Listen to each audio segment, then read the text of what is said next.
has gotten a 2-hour game trial available right now for PlayStation Plus subscribers. I imagine the majority of you have played at least The Last of Us on PlayStation 3 or The Last of Us Remastered on PlayStation 4, but if you are a PlayStation Plus Premium subscriber and you want to see the upgraded visuals and all the bells and whistles that the PlayStation 5 version of The Last of Us adds, now you have the chance to do so with your Plus Premium subscription. I was pretty vocal about the fact that, hey, Last of Us Part 1, $70 for a game that still looked pretty darn good. I mean, Last of Us Remastered holds up really, really well, and that game came out back in 2014. It's different with something like Dead Space Remake, where the original Dead Space came out all the way back in 2008, and Dead Space has just generally been a franchise that's been absent for so long. I didn't think Last of Us really needed a remake. However, with the tie-in with the HBO series on the way, the fact that they're putting this out on PlayStation 5 and they could parlay that into the release on PC, I see why Sony did it, but I also know that a lot of you guys held off on buying it at a full $70. Well, if you want to check it out,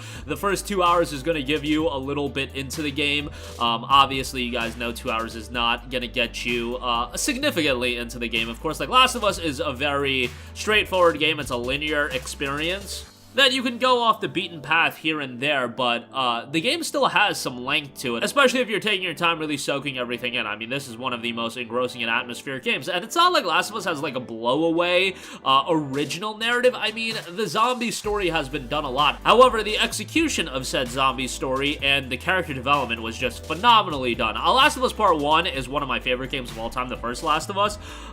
You can think what you want about The Last of Us Part 2. It seems like it's incredibly divisive.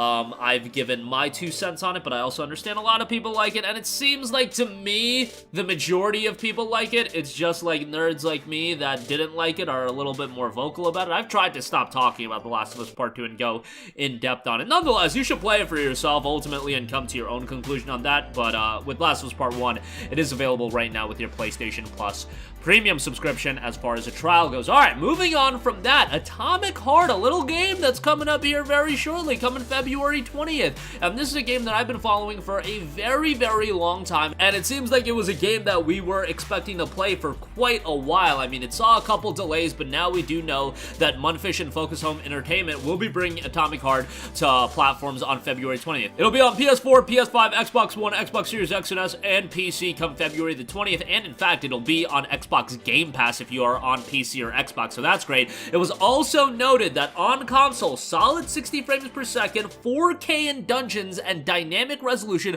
mostly 4K at 60 frames per second in open world next gen, of course. That is pretty remarkable performance, given that, you know, 60 frames per second on in 4K, that is not being done by a lot of games. Let's be honest here. Even cross-generation titles, look at the major cross-generation titles. 4K 60 FPS is not being done. Now, when you hit the open world, it will be dynamic resolution, mostly 4K. That is pretty interesting, and that speaks pretty well about the game. I mean, a first-person shooter like this, obviously, for me, I want to play this game at 60 frames per second. I want to get as smooth gameplay as possible, so I'll for sure be playing it in the performance mode if that is the mode that they're targeting with 60 FPS, if there's a visual fidelity mode, etc., etc.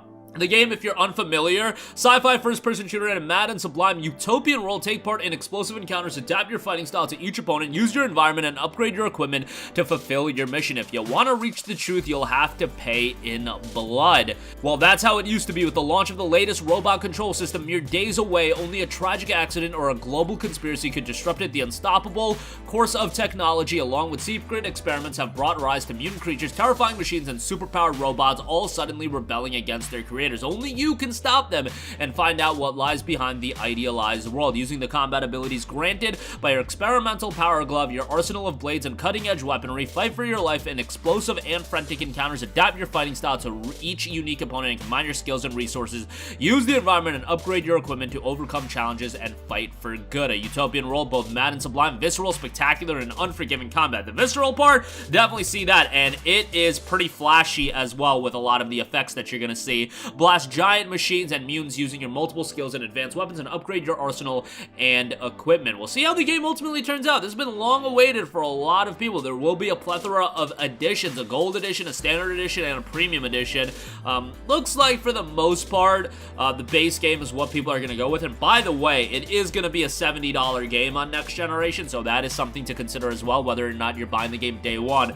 But yeah, if you're on Xbox or PC, the fact that this game is in Game Pass, man, that is a huge, huge coup for Microsoft.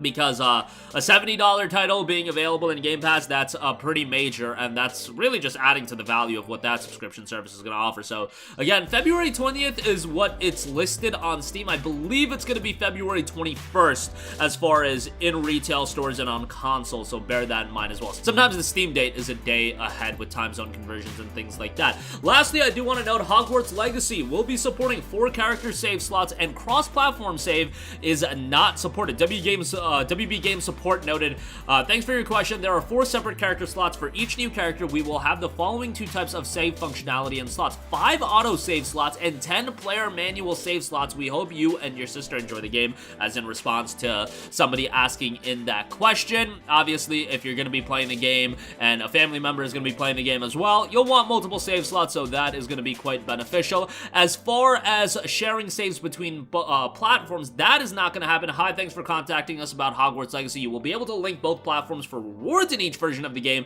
but save data will stay on the platform it was created on. So, unfortunately, no cross-platform save. I don't think that's going to be too big of an issue as far as that's concerned. Maybe some of you guys have a Steam Deck, and the game is going to be Steam Deck verified, so bummer you can share save there. Switch version is the same thing, where you're not going to be able to share that, although Switch version isn't coming right away. So, we'll see how that version runs, by the way. I'm still a little skeptical on that, but Hogwarts Legacy promising to be one of the biggest game releases of the year, no doubt about that. I honestly could see this being the best-selling game of the year. I could see it outpacing the new COD, especially because this is coming in the beginning of the year, and it's just going to roll in sales throughout the entirety of the year when you also get into the holidays and the game is discounted or whatnot.